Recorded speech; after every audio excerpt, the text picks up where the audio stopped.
भारत आ रहे एक टैंकर को ईरान ने सीज कर दिया है। ईरान ने कहा कि यह टैंकर बिना कोई जानकारी दिया, बिना परमिशन और तमाम वार्निंग के बावजूद स्ट्रेट ऑफ हॉर्मुज़ को क्रॉस करने की कोशिश कर रहा था। ईरान की नेवी ने घेरा, फायर शॉट किए, टैंकर पे कूदी, तलाशी ली। पता चला कि टैंकर के नेविगेशन से भी छेड़छाड़ की गई। ईरान की नेवी ने तुरंत उस भारतीय टैंकर को सीज कर लिया और अपने तट की तरफ ले गई। आज तक इतना लंबा समय हो गया, 53वां दिन था ये जंग का, आज तक ईरान की इतनी हिम्मत ना हुई कि भारतीय टैंकर पर हाथ डाल दे, बल्कि भारतीय टैंकर को परमिशन पहले दी और भारत के टैंकरों को स्पेशल कॉरिडोर दिया कि आप निकल जाओ, कोई दिक्कत नहीं है। Thank you Indian people. ये तमाम चीजें ईरान की याद होगी आपको। ऐसा क्या हो गया कि अब अचानक भारत के टैंकरों पर हमला भी कर रहा है ईरान। ऐसा लग रहा है कि ईरान ने अचानक से भारत को तमाम नॉर्मल देशों में डाल दिया है। अब भारत को कोई स्पेशलाइजेशन नहीं है। भारत के पास अब कोई टैग नहीं रहा कि भाई ईरान हमारा बहुत बढ़िया दोस्त है।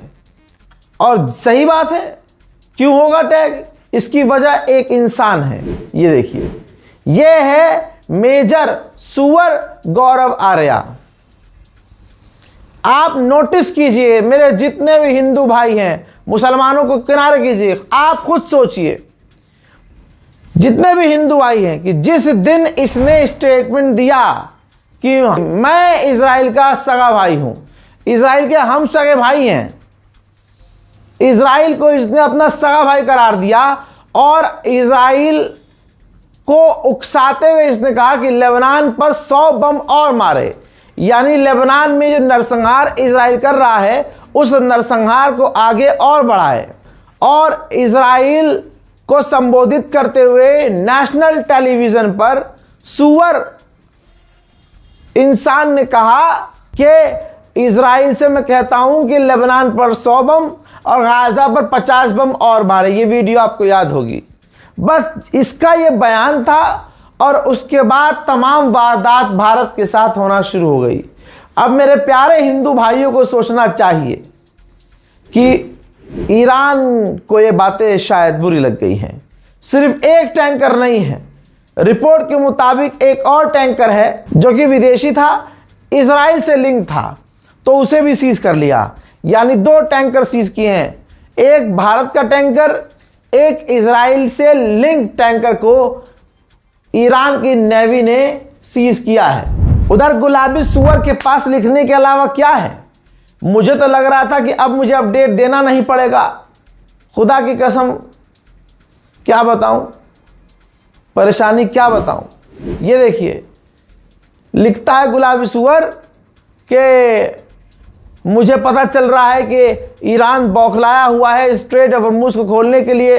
रोज उसको $500 मिलियन का नुकसान हो रहा है, क्योंकि वो स्ट्रेट ऑफ हॉर्मुज़ से पैसे कमाता, लेकिन हमारे डर की वजह से उसने बंद किया हुआ है। मुझसे कई लोगों ने, मिलिट्री के लोगों ने, पुलिस के लोगों ने बताया कि ईरान उस स्ट्रेट ऑफ हॉर्मुज़ को खोलना चाहता है लेकिन खोल नहीं रहा है। हमने उसे मजबूर किया हुआ है बैरिकेड करके। हज़रात, इसकी किसी भी बात का कोई तुक नहीं है।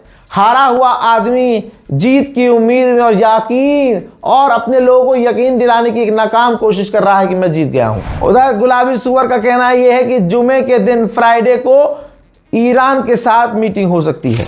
मेरे दोस्तों, अमेरिका की हालत इतनी पतली है कि अमेरिका के अखबार में लिखा है कि ईरान के ड्रोन को रोकने के लिए अब अमेरिका अपने ट्रिक नहीं बल्कि यूक्रेन की टेक्नोलॉजी और ट्रिक का इस्तेमाल शुरू कर चुका है। वहीं चाइना ने एक बार फिर से तीसरे दिन इनकार कर दिया है कि हमने ईरान को कोई गिफ्ट नहीं दिया है।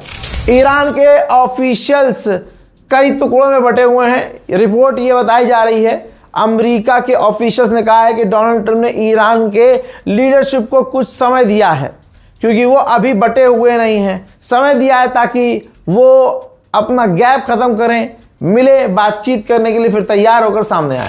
मेहदी फारिब आपकी स्क्रीन पर, मेहदी फारिब, ध्यान से देखो, ईरान का ये मेहदी फारिब है, मुसलमान था, शिया था, लेकिन देश का गद्दार था, मूसाद के लिए जासूसी कर रहा था, ईरान ने तुरंत इसे फांसी पर लटकाकर निपटा दिया है।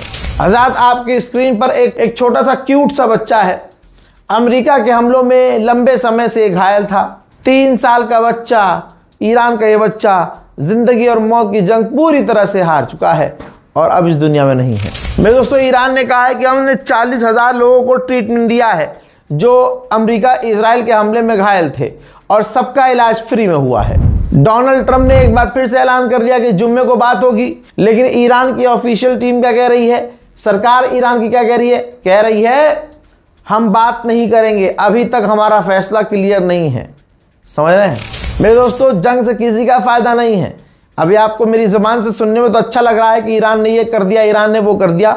नुकसान तो ईरान का भी हो रहा है। 2 मिलियन से ज्यादा ईरानी लोगों की नौकरी जा चुकी है इस जंग की वजह से, और जाहिर है क्यों ना जाए। पूरे मुल्क पर बमबारी हो रही है, कौन सी कंपनी खोल कर बैठी है काम करने के लिए? मुश्किल है। इराक के ऊपर अमेरिका ने अपनी जो औकात है वो दिखाई है। सालाना $500 मिलियन अमेरिका इराक की सरकार को आर्थिक मदद देता था, इस बार रोक दिया है। कह दिया जब तक नई सरकार नहीं बनेगी, इराक की सरकार ईरान समर्थक ग्रुप को बेकार नहीं करता, गिरफ्तार नहीं करता, उन पर कार्रवाई नहीं करता, हम पैसा नहीं देंगे। उधर ईरान लगातार इराक के अंदर कुर्दिश लड़ाकों के, आतंकियों के ठिकानों पर लगातार हमले कर रहा है। हज़रात मोहतरम, इस रिपोर्ट में फिलहाल के लिए इतना ही। रिपोर्ट को शेयर कीजिए, दुआओं में याद रखिए। जय हिंद।